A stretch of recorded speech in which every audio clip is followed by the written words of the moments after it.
تبارك وتعالى عليه وعلى آله وأزواجه وأصحابه وأتباعه وبارك وسلم تسليما كثيرا كثيرا.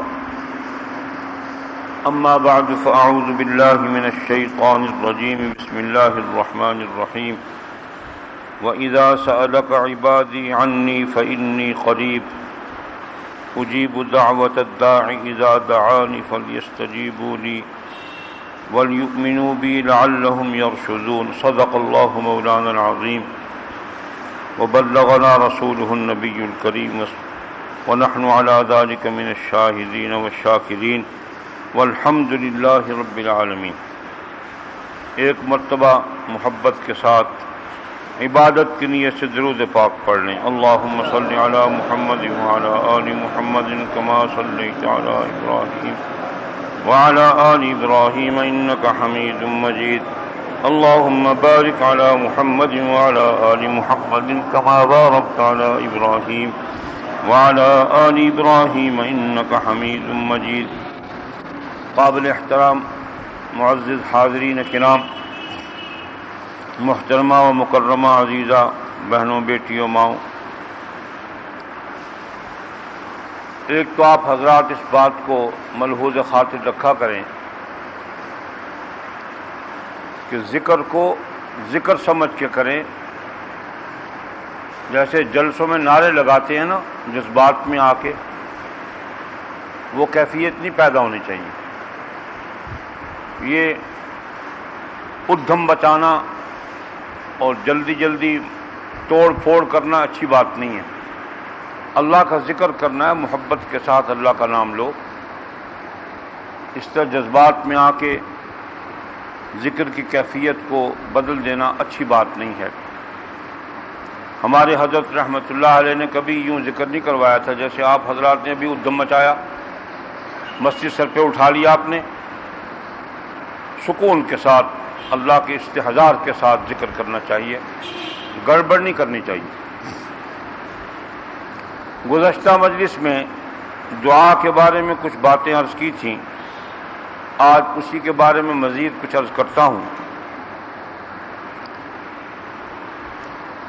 آدمی کا اگر خاندان میں تعلق اپنے اعزاء و اقارب سے کمزور ہو جائے تو وہ ملنے ملانے میں شرم محسوس کرتا ہے. حتیٰ کہ اگر ماں باپ سے بھی میل ملاپ میں آدمی کا حجاب ہو جائے تو ان سے بھی ملاقات میں وہ ہچکچاتا ہے اور وہ کھل کے بات نہیں کر سکتا. اسی طرح استاد کے ساتھ، شیخ کے ساتھ، اپنے کسی رہبر کے ساتھ اگر تعلق مضبوط نہ ہو تو آدمی اپنا ما فی الضمیر بیان نہیں کر سکتا. دوستو، اللہ جل شانہ ہمارے خالق ہیں اور مالک ہیں. یہ ہمیں یقین رکھنا چاہیے کہ ہمیں پیدا کرنے والا اور کوئی نہیں ہے. اگر یہ یقین ہے کہ وہ پیدا کرنے والا وہی ہے تو پھر اس کے ساتھ تعلق قائم نہ کرنا کون سی عقل مندی ہے؟ عقل مندی کا تقاضا یہ کہ جس نے پیدا کیا ہے اس کے شکر گزار ہو جائیں اور اس کے در پہ مر مٹ جائیں. ایک بزرگ کا قصہ لکھا ہے کہ جب وہ نوافل پڑھتے تھے، ذکر کرتے تھے، نمازیں پڑھتے تھے، جو جواب ایک آواز آتی تھی اور اس کا خادم بھی سنتا تھا کہ نہ تیرا ذکر قبول ہے، نہ تیری نماز قبول ہے، نہ تیرے تہجد قبول ہے، نہ تیری تلاوت قبول ہے.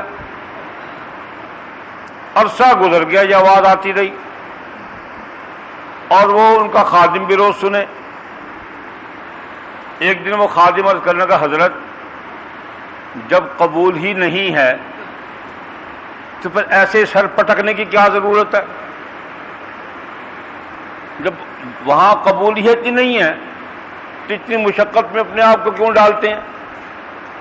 تو انہوں نے عرض کیا، ارے اللہ کے بندے پھر یہ بتاؤ کوئی دوسرا در دکھا دو جو وہاں چلے جائیں، کہ یہاں سے نہیں ملتا تو اور جگہ مل جائے گا. دو دروازے ہو نا بھئی، ایک جگہ سے کچھ نہیں ملا تو دوسرے سے مل جائے گا.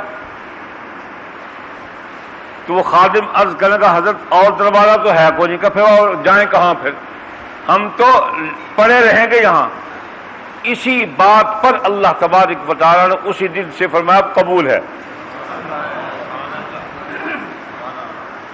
اللہ جل شانہ پر اعتماد پیدا کرو۔ سب سے بڑی ہماری کمزوری یہ ہو گئی کہ ہمیں اللہ کی ذات پر اعتماد نہیں رہا، ہمیں پیر صاحب کے تعویذ پر اعتماد ہے، پیر صاحب کے وظیفے پر اعتماد ہے، ہمیں پر پھول تعویذ دے ہوتا بھائی میں اڑ جا بننا، اس پھول تعویذ میں بھی اثر میرے اللہ نے ڈالنا ہے، پیر صاحب کی لکھت میں کوئی اثر نہیں ہے، اثر میرے اللہ نے ڈالنا ہے، اس کا پاک کلام میں بھی اثر میرے اللہ نے ڈالنا ہے۔ یہ خانقاہ سراجیہ والے بزرگ حضرت خواجہ سراج الدین صاحب نبر اللہ مرقدہ،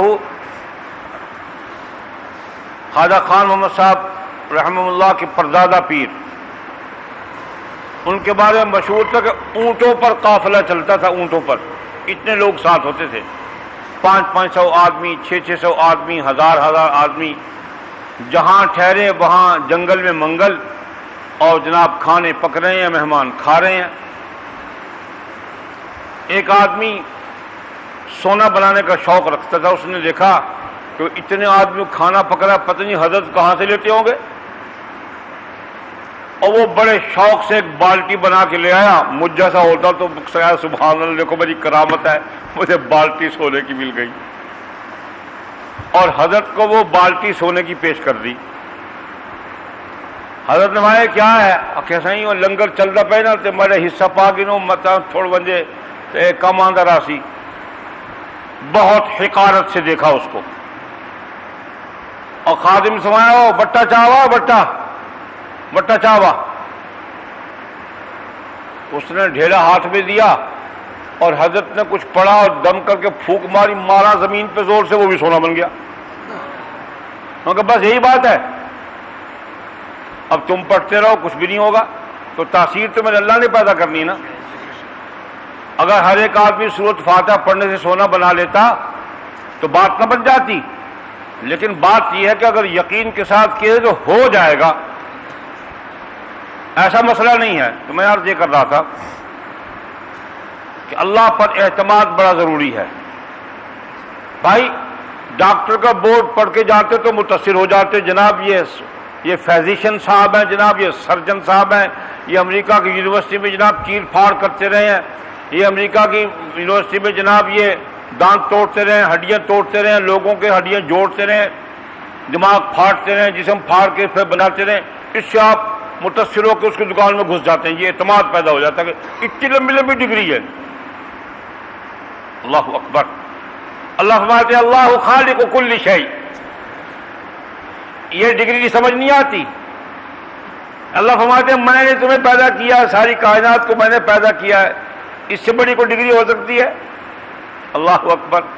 بیدہ الملک وہو علی کل شیء قدیر، خلق الموت والحیات، موت کو بھی میں نے پیدا کیا، حیات کو بھی میں نے پیدا کیا۔ اللہ اعتماد پیدا کرنے کے لیے اپنی صفات گنواتے ہیں، اور آپ کو یقین دلوانا مقصود نہیں ہے۔ اللہ کو کیا بگڑے گا نہیں مانیں گے تو کیا ہو جائے گا؟ کچھ بگاڑ لیں گے؟ جب پہلو نے کچھ بگاڑ لیا، فرعون نے کچھ بگاڑ لیا، نمرود نے، حامان نے، شداد نے، اس دھرتی پر یہ پرویز مشرف اللہ کا کچھ بگاڑ لے گا یا بش کچھ بگاڑ لے گا؟ نقصان تو اپنا ہی ہے مخلوق کا، خالق کا کوئی کچھ نہیں بگاڑ سکتا۔ یہ جتنے بھی آلات حرب تیار ہو رہے ہیں یہ مخلوق اپنی تباہی کے اسباب خود پیدا کر رہی ہے، اللہ کو کون ختم کر سکتا ہے؟ اللہ آن واحد میں ان کو بھی غیر مؤثر کرنے کی طاقت رکھتے ہیں، بشرطے کہ ہمیں ان پر اعتماد کامل ہو۔ دیکھ لو کتنے کتنے وزنی بم برسائے ہیں افغانستان پر، کیا سارا افغانستان تباہ ہو گیا ہے؟ عراق پر کیا کچھ ہو گیا؟ آخر کوئی تو دعا مانگنے والا ہوگا عراق میں، کہ سارے بے دعا کے ہیں، کوئی تو اللہ کو یاد کرنے والا وہاں ہوگا، اور افغانستان میں کوئی تو رات کو اٹھ کے روتا ہوگا، تو اس کے رونے کی تاثیر دیکھی پھر؟ روزانہ بم برسا رہے ہیں، کچھ نہیں ہو رہا، 35 کل مار دیے، 40 آج مار دیے، 10 پرسوں مار دیے، روز ان کتوں کو ذبح کر رہے ہیں۔ اور زندہ ہیں، اپنے موقع پر قائم ہیں، اللہ کی نصرت پر یقین رکھتے ہوئے کام کر رہے ہیں، اور ان کو یقین ہے کہ اللہ کی مدد آئے گی۔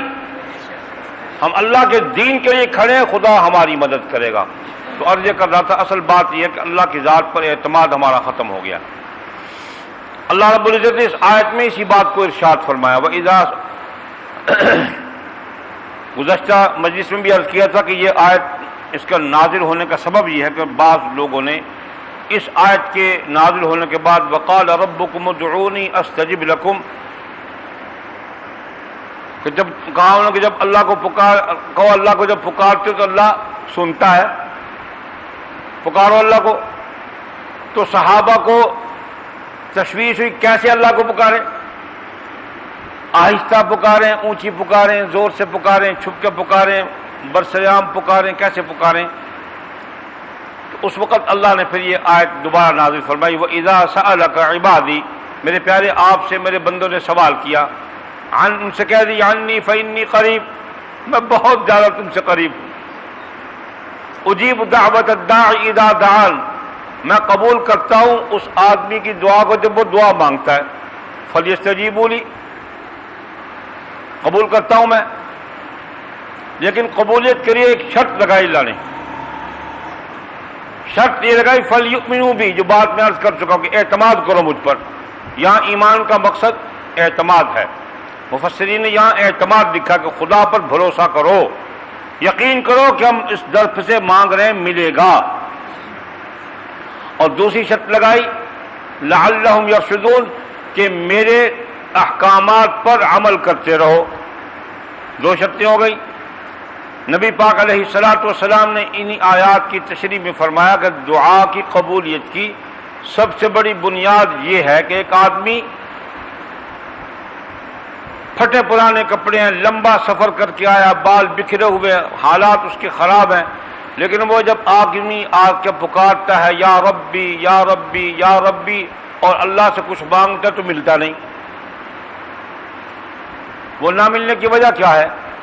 اس کی وجہ یہ بیان فرمائی کہ وہ اس کا کھانا پینا پہننا حلال نہیں ہے، حالانکہ اس حالت غیر میں جب آدمی مضطرب حالت ہو، پھٹے ہوئے کپڑے ہو، مثال یہ ارشاد فرمائی کہ پھٹے ہوئے کپڑے، بال بکھرے ہوئے، لمبا سفر کر کے آیا اور مفلوق الحال ہے، پھر اس حال میں خدا کو پکارتا ہے، وہاں سے قبولیت کا جواب نہیں آتا، اس کا سبب یہ ہے کہ وہ اس کے حکم کے مطابق عقل حلال نہیں اختیار کیے ہوئے، حلال نہیں کھاتا۔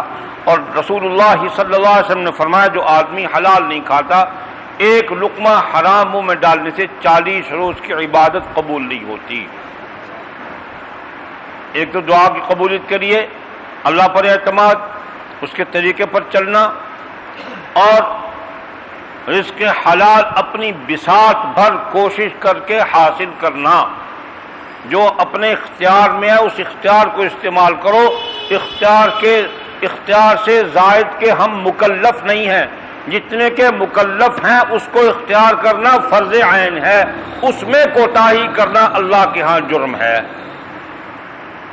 نمبر 3 فرمایا جب اللہ سے مانگو تو دنیا اور آخرت کی بھلائی مانگو۔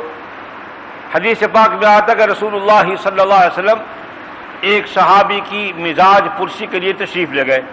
ہم تو اپنے مسلمان بھائی کی مزاج پرسی کو تشریف لے جاتے نا جی، ماشاءاللہ توہین ہوتی ہے، اور بڑے آدمی کی مزاج پرسی کرتے کبھی دیکھا کسی سیٹھ کو غریب مزدور کی مزاج پرسی کرتے ہوئے؟ ہاں ان دنوں میں کرے گا جب اس کو ووٹ لینے ہوں گے، جب ووٹ لینے ہوں گے، الیکشن لڑنا ہوگا، پھر وہ کتے کی بھی مزاج پرسی کرے گا، اس کو بھی اٹھا کے بیٹھ جائے گا، جناب اس کو ٹیکہ لگواؤ، کتا اللہ کی مخلوق ہے جناب، مرنا پائے مخلوق ہو، خدا دی بھلائی کرو۔ اور جب ووٹ لے کے کامیاب ہو جائے گا تو انسانوں کو کتے سے بدتر سمجھے گا۔ لیکن سید الاولین والآخرین، شفیع المذنبین، رحمت للعالمین، سیدنا مولانا رؤوف الرحیم حضرت محمد الرسول اللہ صلی اللہ علیہ وعلی آلہ وصحبہ وبارک وسلم تسلیما کثیرا کثیرا، جن کے طریقہ زندگی کو اللہ پاک نے اسوہ قرار دیا پوری کائنات کے لیے، کہ قیامت تک آنے والی بنی آدم کے لیے آپ کا طریقہ ہی آخری طریقہ ہے۔ وہ اتنی شان والے اللہ کے محبوب اللہ کے مقبول آخری نبی، کائنات کے سردار، پہلے اور آخر سب کے سردار، وہ ایک عام آدمی ایک صحابی کی مزاج پرسی کو تشریف لے گئے تو حدیث پاک میں آتا کہ وہ چوزے کی طرح بنا ہوا تھا، اتنا کمزور ہو گیا کہ حضور نے چوزے سے اس کی تشبیہ دی کہ جیسے چوزا چھوٹا سا ہوتا نا، یہ کیفیت اس کی ہو گئی۔ بڑے سلیقے کی بات ہے سمجھنے کی یہاں۔ حضور نے کہا تیری یہ حالت کیسی ہو گئی کہ یا رسول اللہ، توجہ ہے، متوجہ ہو نا؟ عرض کیا یا رسول اللہ، میں نے اللہ سے یوں عرض کیا، دعا مانگتا رہا کہ اللہ جو تکالیف ہیں مجھے دنیا میں دے دے اور آخرت میں بچا لے۔ میں یہ دعا کرتا رہا۔ آپ علیہ الصلوۃ والسلام نے فرمایا تجھے اس بات کا حوصلہ ہے، تجھ میں برداشت ہے کہ تو دنیا میں تمام تکالیف کو برداشت کر لے اور آخرت پر ان کو بدل دے؟ یہ حالت اسی بنیاد پر تو تیری ہو گئی کہ تو چوزا بنا ہوا ہے۔ آپ نے فرمایا کبھی یہ دعا نہ مانگو، صرف دنیا میں تکالیف یا دنیا میں ہی دنیا کی چیزیں مت مانگو۔ فرمایا یوں کہو، اور پھر اس میں قرآن نے بتایا کہ یہ ان لوگوں کا عقیدہ ہے، ایک تو یہ کہ دنیا کی تکالیف نہیں مانگنی چاہیے، اور دوسرا کہ صرف دنیا نہیں مانگنی چاہیے۔ دنیا وہ آدمی مانگتا ہے جس کا آخرت پر یقین نہیں ہے، جس کا موت اور موت کے بعد کی زندگی پر یقین نہیں ہے، وہ آدمی آخرت نہیں مانگتا۔ تفصیل طلب موضوع ہے، اتنے عرض کرتا ہوں۔ مسلمان کے لیے یہ دنیا، قبر کی دنیا اور حساب و کتاب کی دنیا، ان سب پر ایمان رکھنا، جنت دوزخ پر ایمان رکھنا ضروری ہے۔ مادہ پرست دنیا جو ہے اس کو نہ اپنی تخلیق کے سبب کا پتہ ہے، نہ مقصد حیات کا پتہ ہے، نہ اس کا تیسری زندگی پر ایمان ہے۔ مسلمان کو اپنے مقصد حیات سے بھی باخبر ہونا چاہیے، اپنی تخلیق کے سبب سے بھی واقف ہونا چاہیے، اور اس دنیا سے اور آخرت کی دنیا پر ایمان بھی ضروری ہونا چاہیے۔ ومنهم من يقول ربنا آتنا في الدنيا وما له في الآخرة من خلاق، اور آگے کیا ومن الناس من يقول ربنا آتنا في الدنيا وما له في الآخرة من خلاق ومنهم من يقول ربنا آتنا في الدنيا حسنة وفي الآخرة حسنة وقنا عذاب النار۔ حضور نے اس صحابی سے فرمایا یہ تو تکلیف تو نے اللہ سے مانگی، یوں مت کہو بلکہ یوں کہو ربنا آتنا فی الدنیا حسنہ، اللہ میری دنیا بھی اچھی کر دے، اور فی الآخرۃ حسنہ، آخرت بھی اچھی فرما دے، وقنا عذاب النار، اور مجھے آگ کے عذاب سے بچا لے۔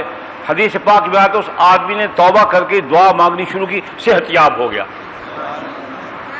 حضور کی بات پر عمل کر کے اس دعا کو پڑھنا شروع کیا تو اللہ نے اس کو پھر صحت دے دی۔ وَإِذَا سَأَلَكَ عِبَادِي عَنِّي فَإِنِّي قَرِيبٌ أُجِيبُ دَعْوَةَ الدَّاعِ إِذَا دَعَانِ فَلْيَسْتَجِيبُوا لِي۔ اللہ کا دروازہ ہی ہے مانگنے والا۔ پہ اعتراض ہوتا جی وہ تو ہندو تو بتوں سے مانگتے ہیں، عیسائی صلیب کو اپنا حاجت روا مانتے ہیں، اور یہ گھوڑا برادری مشکل کشا علم کو مانتے ہیں کہ وہ علم جو مخروطی علم ہے کالے رنگ کا وہ مشکل کشا ہے، اور کٹا ہوا ہاتھ جو علامت لٹکائی ہے وہ مشکل کشا ہے۔ اللہ نے صرف مسلمانوں کو دینے کا وعدہ نہیں کر رکھا، اور اللہ رب المسلمین نہیں ہے، رب الناس ہے، تمام مخلوق کا رب ہے، دے گا وہ سب کو ان کے گمان کے مطابق۔ وہ کہتے ہیں میں پتھر دے رہا، کھا لو بھی پتھر سے کھا لو۔ اچھا بھی ہمیں ہاتھ کٹا، یہ جو پنجہ ہے یہ دے رہا ہے، علم عباس ہم کو دے رہا ہے، گھوڑا سارا سال قلعے کے پر ڈھلان دے، کھرکھرے بندے کرے دے، آدم ذوالجناح آ گئے۔ وہ مشکل کشا جڑا کھرکھرے کہیں کل کر دے، دانے کہیں کل پوئیں دے، ٹکر کہیں دے تکھا دے، مشکل کشا لوگوں نہیں کریں دے۔ سبحان اللہ۔ جڑا اپنے کھرکھرے دا محتاج ہے، دانے دا محتاج ہے، گھا دا محتاج ہے، چھان دا محتاج ہے، دھوپ دا محتاج ہے، پانی دا محتاج ہے، ہنگر دا محتاج ہے، مطر دا محتاج ہے، اور ناوی طریق لوگوں کا حاجت روا تھا مشکل کشا حیدر۔ لا حول ولا قوت الا باللہ العلی العظیم۔ انا للہ و انا الیہ راجعون۔ اللہ پاک نے ہر ایک کو دینا ہے۔ انا عند ظن عبدی بی، میں اپنے بندے کے گمان کے مطابق اس کو دیتا ہوں۔ تو ہم اپنا گمان کیوں خراب کریں؟ ہمارا گمانی یقین یہ ہونا چاہیے کہ اللہ ہی دیتا ہے۔ یا تو اللہ کے سوا کسی اور کا دروازہ ہونا تو پھر کہہ دے اس کو وہ دیتا ہے، اس کو وہ دیتا ہے۔ بت پرستوں کو بھی خدا دیتا ہے، صلیب پرستوں کو بھی خدا دیتا ہے، اور کمیونسٹوں کو بھی خدا دیتا ہے، جو خدا کے منکر ہیں ان کو بھی خدا دیتا ہے۔ اللہ اکبر۔ تو ماننے والوں کو نہیں دے گا؟ ارے جب نہ ماننے والوں کو دیتا ہے تو ماننے والوں کو تو بدرجہ اولا عطا فرمائیں گے، پر ہمارے لیے کڑی شرط ہے کہ جب مانتے ہو تو پھر یقین قائم کر لو۔ ہمارا یقین میں امتحان ہے، ان کا کوئی امتحان نہیں ہے، ان کو معافی ہے کہ سب کچھ دنیا میں مل جائے گا۔ اور پھر اللہ پاک نے فرما دیا من کان یرید حرث الآخرۃ نزد لہ فی حرثہ، جو آدمی دنیا میں محنت کرتا ہے، دنیا کے لیے مانگتا ہے، اس کو دنیا میں اور دیا جاتا ہے۔ لے لو، من کان یرید حرث الدنیا نؤتہ منہا وما لہ فی الآخرۃ من نصیب، جو آدمی صرف دنیا کی محنت کرتا ہے، دنیا کے لیے مانگتا ہے، اس کا آخرت میں حصہ نہیں ہے۔ اور جو آدمی آخرت کے لیے محنت کرتا ہے اللہ اس کو دگنا عطا فرماتے ہیں، دنیا میں بھی دیتے ہیں اور آخرت میں بھی دیتے ہیں۔ سبحان اللہ۔ اس کا آخرت میں حصہ نہیں، ہمارا دنیا میں بھی حصہ، آخرت میں بھی حصہ۔ تو اس دروازے کو نہیں چھوڑنا دوستو۔ اور حضور پر نور صلی اللہ علیہ وسلم نے فرمایا دعا مومن کا ہتھیار ہے، مومن ہر وقت محاذ پر ہے، اور کوئی بھی محاذ نہ ہو، منکرات و فاحشات کا بازار تو ہر وقت گرم ہے نا، اللہ پاک کی نافرمانیوں کے دروازے کھلے ہوئے ہیں ہر وقت۔ ایک انبوہ کثیر اس وقت اس کام میں لگا ہوا ہے کہ خود بھی برائی کرو اور لوگوں کو بھی برائی کی دعوت دو، اور وہ منافقین ہیں۔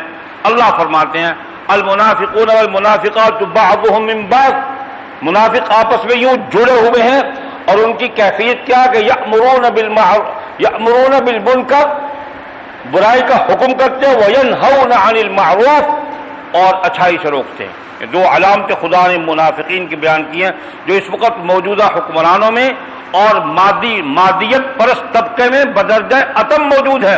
ہر مادہ پرست برائی کو اچھائی کہتا ہے اور اچھائی کو برائی کہتا ہے۔ اور مومن کی صفت بیان کی ہے یأمرون بالمعروف وینہون عن المنکر، تو برائی کے دروازے، اچھائی کے دروازے کھلے ہیں، برائی کو روکنے کا محاذ تو قائم ہے نا۔ اگر ہم عملی طور پر نہیں روک سکتے تو ہماری اگر یہ دعا کی قوت کا ہتھیار مضبوط ہے تو اس سے ہم ان برائیوں کو روکنے میں اللہ سے بھیک تو مانگ سکتے ہیں نا بیٹھ کر۔ تو اپنے اس ہتھیار کو مضبوط کر لو۔ اور حضور اقدس صلی اللہ علیہ وسلم نے فرمایا الدعاء مخ العبادہ، دعا ساری عبادت کا نچوڑ ہے، سب کچھ پڑھا لو اور پھر آخر میں دعا نہ مانگو تو سب رڑ گیا۔ آج کل ایک اور نئی مصیبت آئی ہوئی ہے، لوگ نماز پڑھتے ہیں فرض کے بعد اور دعا کے بغیر اٹھ کے بھاگ جاتے ہیں۔ بدعت شروع ہے نا، لوگوں نے دین کو اپنی مرضی کا بنا لیا، اور یہ رواج عام مسجدوں میں دیکھا گیا، سلام پھیرا اور سب چلتے بنے۔ کیا جی؟ اور جناب ثابت کوئی نہیں، جناب ثابت کوئی نہیں، دعا ثابت کوئی نہیں۔ ارے اللہ تجھے ہدایت دے، نماز تو نے پڑھ لی ہے اور تحقیق تجھے ہے نہیں، صرف اپنی ذاتی خواہش پوری کرنے کے لیے دعا چھوڑ کے بھاگ رہا ہے۔ حالانکہ رسول اللہ صلی اللہ علیہ وسلم نے فرمایا فرائض کے بعد دعا کا اہتمام کرو۔ حضور نے کیا فرمایا؟ فرائض کے بعد دعا کا اہتمام کرو، کہ فرضوں کے بعد دعا کی قبولیت کا وقت ہے۔ اس سے بڑی کیا دلیل ہوگی؟ تو اپنے دعا کے ہتھیار کو دوستو مضبوط کر لو۔ اللہ تبارک و تعالی ہمیں اپنے دروازے سے مانگنے والا بنا دے۔